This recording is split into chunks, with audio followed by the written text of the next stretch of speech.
we've evolved. We've evolved enough that our mouths are too small for wisdom teeth, but yet not enough that our fucking wisdom teeth won't come in, and they'll crack and break your fucking teeth. Okay, so this is going to be Riffage. This is a new thing we're going to try to do. We're just going to try to just kind of talk about other things we do. We always review movies, discuss movies. I don't like to call them reviews because we're not more of a discussion. We're not reviewists. We're not a round table. Yeah, this is lateral situation. Exactly. This is just sort of our freeform. Our podcast is usually more of a freeform discussion about the films we normally like to watch, and generally speaking, they've always been comic book films. We've had ideas of putting out other films we want to talk about that are different, but it's kind of hard sometimes to just because of the release schedule of certain things and our day jobs, and editing these videos takes a long time. It does. So this is going to be an unedited, just freeform, unadulterated riff on what we've been watching this week, or for the first one, this is going to be this month, and what we've been doing, what else are we into? Because we always talk about comic book-esque films. We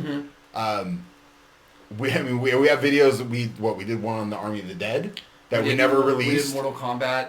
We did Mortal Kombat. Well, we did Army of the Dead, which we didn't release. It wasn't that good. So that's why. I mean, the movie was okay. Yeah, the movie was fine. Our video cast was bad. We have two versions of the Justice League that we've never released. We'll be literally the Zack Snyder's cut. We'll probably never release that. We might redo it later, but we'll never release the original recordings of that. I mean, we did Hawkeye, we still haven't released that, and I don't think we ever will. So here's some things we just want to talk about that we haven't talked about. Yeah, just share with you guys. Just sharing with you. So Riffage, let's get into it. Riffage. So, Josh, what do you want to talk about? So actually, something that I thought was really interesting that I watched this past month. I love documentaries. We don't talk. I love documentaries. I'm a fucking sucker for documentaries. We talk off screen about how much we love documentaries. We just don't feel like it's. Maybe I don't want to say this. Not we're content experts, I guess, but maybe we just don't know how to turn it into a full video cast to do an episode on it. But because a documentary is literally people discussing a topic. Yeah, why the fuck would we want to discuss it, right? You want to discuss people discussing a topic. Yeah, but one that I watched this past month that I thought was really interesting was called Bad Vegan. It's about her name is Sarma. She owned a restaurant in New York, and it was a famous vegan restaurant, and she eventually just... I remember seeing that, and it looked interesting. It's hilarious because honestly, this lady has a really successful restaurant, right? And she meets this guy, they form a relationship over words with friends. That's how she meets him. So weird. Right? That's the age that we live in, though, and it's just super awkward, but... it was the age we lived in 10 fucking years ago. Right? It was definitely the MySpace age. So I was how are you formulating relationships on Word with Friends? That's... Technology is far advanced from what we were used to. But, she's actually a really attractive lady. Her restaurant is really famous. Gets a lot of celebrities in there. She ends up meeting this guy who's a total fucking dipshit, and she's way out of his league. And it just blows my mind. I think watching this documentary just blows my mind at how she says love can make you do stupid things. But just realistically, when I think about watching this documentary, what I realized was just how stupid people can be. And, she essentially ends up embezzling money. The guy tells her that he's an alien, that he's going to give her eternal life. That's right. Her dog eternal life. That's right. I did look that up. And it's just really silly. I've gone down a weird rabbit hole with cults. It was very cult mentality. Yeah, no, but that's what I'm saying. I've gone down a really weird rabbit hole with cults and the Anthill family or whatever the fuck it is. I did watch the documentary on Heaven's Gate, which was really fascinating. I kept having to turn it off for the kids because showing dead bodies. Yeah, graphic, very graphic. Yeah. Even though I let the kids watch anything, and I'm kind of one of those parents who I don't really want to filter too much. they live with me. They kind of know. Yeah. You know, They were just in here watching Psycho Goreman. Hell yeah! So, and I'm making Josh watch Psycho Goreman. Oh, my favorite. So as part of this riffage, funny thing we have to talk about. So there's a TV over there, and I always have to play a movie on there. I know I mentioned in our screen video that there's always, you can see the reflection of something playing, and Josh always has to see it. And sometimes when we film this, he gets thrown off because I've played something that is so messed up that I have to be. He's distracted. And right now we're watching Psycho Goreman. If you've never seen it or heard of it, look it up. It's fucking fantastic. It's basically a B-movie horror Power Rangers. I know that sounds really weird and dumb, but it's fucking amazing. Literally, the movie opens with a little girl telling her brother to bury his own grave. After playing a game called Crazy Ball, which the rules constantly change and they're ridiculous. It's fantastic. I don't know. You have to it, but I would recommend it. You have to see. Well, you haven't heard the dialogue. I haven't, but I don't think I need to after watching it. Silent film works for me on this one. Yeah. But I would say Bad Vegan. That was probably the most interesting thing that I watched this past month because, again, just this story as you watch it unfold, just really like people are so interesting, and I think like the human mind. You know, you think about all the things that we're capable of and everything that we've done, everything that we're capable of doing, and you watch these people get into these scenarios of getting scammed by people that, like, I don't know, scam artists blow my mind because it's a big thing right now on Netflix. I would recommend. Well, I mean, again, that's why I'm getting into cults. Like, yeah, I've always been fascinated by cults, but like recently I've gone down a weird rabbit hole only because of work and what I listen to while I'm working because I'm just fucking a weirdo. And this kind of stuff I've been listening to and or like watching, because I like to listen to people talk. I don't like listening to music while I work. Sometimes I do. It kind of depends. But generally speaking, I like to listen to things like documentaries. Mm-hmm. Can't listen to books because I would that I'd actually want to pay attention to. Yeah, absolutely. No, I agree with that. With documentaries, I feel like with most documentaries, you can kind of, I don't want to say tune out. But your brain can go, I'm focusing on this, but I'm hearing this. Yeah, you can pick up on where it's important. Yeah, exactly. It gives you the music or the tone will change where it's like, hey, I should actually like tune into this right now and pay attention to what's going on. But yeah, I mean, Bad Vegan, I would check it out. It's fun. It's a fun show. I've watched a few documentaries. Very very interesting, and again, just for me, I did watch one on. I did watch one on. Elliott Smith. Oh, that would be really interesting. Not Elliott Smith. Elliott Smith, Needle in the Hay. Yes, Elliott Smith. Yeah. It was. Southern Belle. That was another good song. Yeah, it was. Yeah. It was a little slow, but you know. I mean, it's Elliott Smith. It's Elliott Smith. Yeah, I mean it's. But it was about his whole career. If it wasn't emo or dark. No. That's the thing. It was about his whole career playing in punk bands and playing like hardcore bands in Portland area. Oh, really? It was really interesting and cool. And it was really interesting. It was just really slow. And I was also like tired from other reasons that day. We can guess what those reasons were. We're drinking my beer. Get it? Oh. So it was a little bit sleepy for me, but but it was really interesting. I've never been a huge fan of Elliott Smith. I've appreciated Elliott Smith's music, but it was really good. And when it got into his suicide, maybe, it didn't touch on the other rumors, which I thought was tasteful. Yeah, I mean, I think that's a tasteful way to do a documentary. You know, like you can't. We're not there to like witness what happens, so you kind of kind of leave it up to the. But you figure a story like that, there were a lot of other rumors of what had actually happened. That there'd be some talk about it. Yeah. But there wasn't. It was kind of actually weird. Like it kind of like cut off. Like he died. This is how he died. And wasn't it? No one wants to talk about it. Wasn't it at the Matt Groening had a festival? Isn't that when that happened? Matt Groening had a festival, like an indie band festival. Isn't that when that happened? The night before he was supposed to play. I think so. Maybe. Yeah. Interesting. But like little fact about Elliott Smith. I mean, it's not really a fact, but one of my friends that I grew up with, he went to college at Brooks Institute of Photography in Santa Barbara, and the roommate that he was living with during his time there left like a bunch of photos in like a dresser or drawer or something when he moved out, and when they were clearing his stuff out, they were all pictures of Elliott Smith. His roommate was like really good friends with him. It was like just him in like candid moments. So I thought, you brought up Elliott Smith. I was like, what a good platform to tell his story. But yeah, that's interesting. Bunch of pictures of him just like hanging out, and I guess they were really good friends. That's interesting. Yeah, it was really interesting. Other than that, what I've been balls deep, like in Elden Ring. Yeah, so Elden Ring. I'm trying to tell you about. I'm trying to talk you and us all into just giving it a go. I know.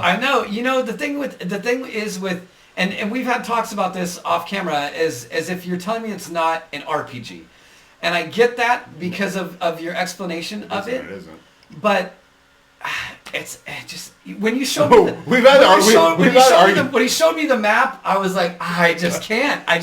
Oh my god, and that's not even remotely like. And it's just but yeah, let's hear about Elden Ring. I mean, like I think where are you at now with this game, and like as you've progressed through it, how do you feel about it? So I'm pretty fucking strong now. Yeah. So I figured this game out like.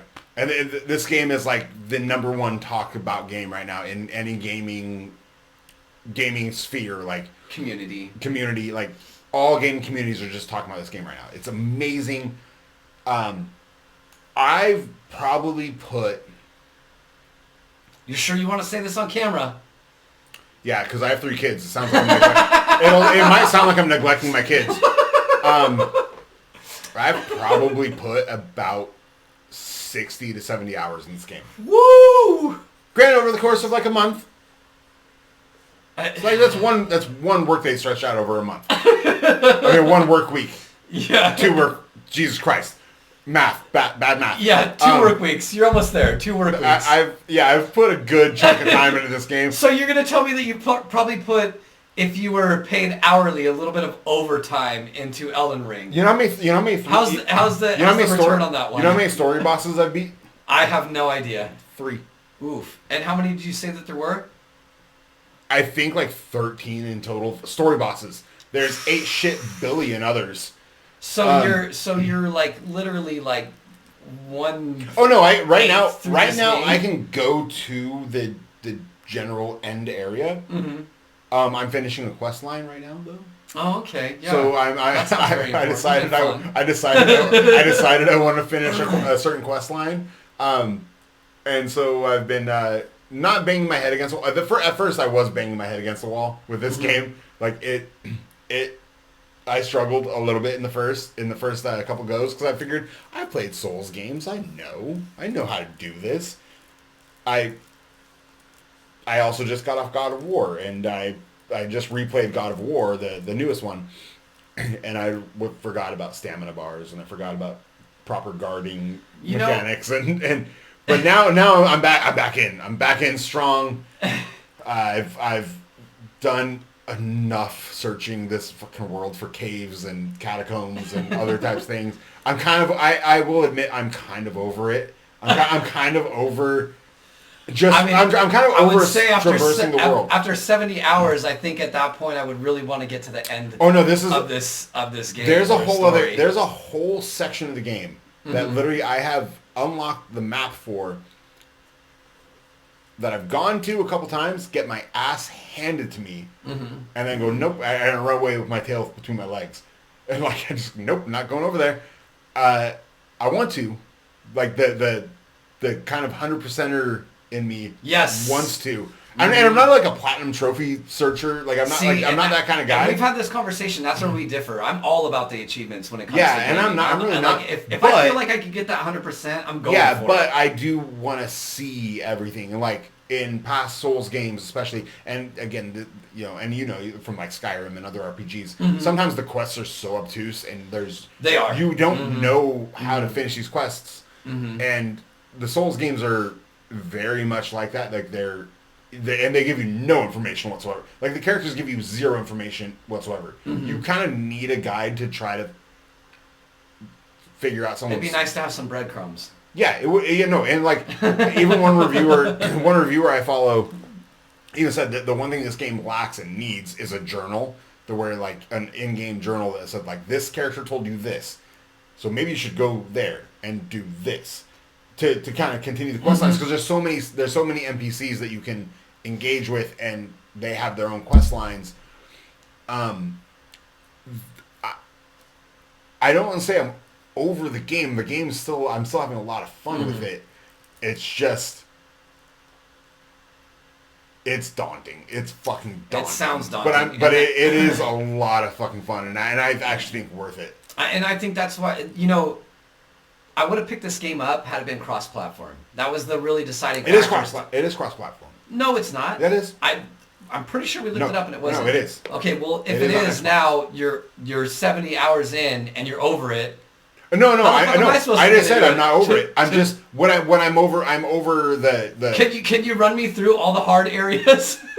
Yeah, I could. Okay. A little bit. Then hey. What I'm over is the seeking out. Yeah. The catacombs and caves, because there's a lot of side content that you can, like, I figured, like, so it took me about a week to kind of figure out what this game did. They built a giant open world that they want you to go see what we built first. Mm-hmm. Don't go down the main path yet. Go see what we built for you first.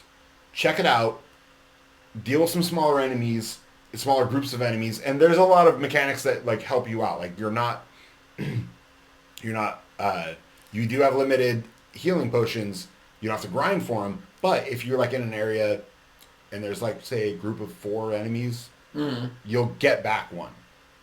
Yeah, automatically. That. Yeah, and so that's like cool. There's a lot of really cool mechanics like that help you out throughout the game. There's lots of save points or sites of grace, rest points. There's a lot of them. In fact, I just came up with an area there where I was actually so amazed there wasn't another one where I went. Like, where I went up, I went up this giant fucking building, and at the top, I was amazed there wasn't one there. Because I'm like, dude, there was like 8 crap billion things on the way up that fucking building that could have killed me. How is there not a site of grace here? Which is like the safe one. For those of you who don't play it. Yeah. Because, I mean, like I told you, there's an area, like, you beat a boss, walk out of a room, there's another one. Like, so you get one because you killed the boss, and then you walk literally just up a bridge, no enemies whatsoever, another one. I'm like, that was pointless. But sure.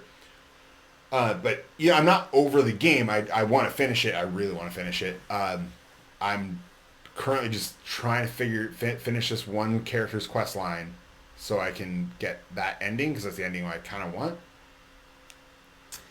And that's how they fucking get you in these games. Oh, no, yeah, because there's like 8 shit billion endings. Or yeah, like 8 endings. I'm not Which is an RPG. Yeah, RPG. I mean, I'm not going to play it again. I will admit that. Like, I maybe somewhere down the line, but I'm most likely not. If I played it again, maybe I'd do it on New Game Plus and just go straight through. See, just go straight through. Like, don't bother with any side shit. Yeah. Because I've already done it. I've already seen it. Mm-hmm. And I've actually there's another podcast I listened to where one of the guys actually did do that. He said on New Game Plus you can burn through it in 4 hours. Oh, really? Yeah, that's interesting. I mean, I downloaded Mass Effect when it came out, the Legendary Edition, and I remember starting it up and being like, oh man, I'm so ready to play this game.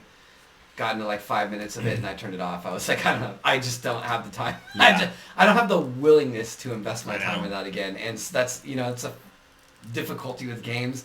As much as you love them, a lot of times, the daunting task can seem overwhelming. Even there's games like even the last time I played through God of War right before starting Elden Ring, I was like, I'm not doing any side stuff, just going through. Yeah. Fought my first Valkyrie. I'm like, well, I have to find all the Valkyries. I have to find them. All right, guys. So, hey, this is just a quick minute. Just kind of things that we just felt that we wanted to share with you, and things that we've been watching, and other things that off-topic conversations that we want to have and share with you guys. So, we hope you enjoyed this one. Hopefully this holds you over to till our next video. Until our next video, yes. Again, this is just sort of a random, like, I thought it'd be nice, again, because we've discussed other topics to talk about, other shows, other movies, whatever, and we can never kind of, like, land on one. Yeah, exactly. So, we're after this, we're going to be releasing Morbius.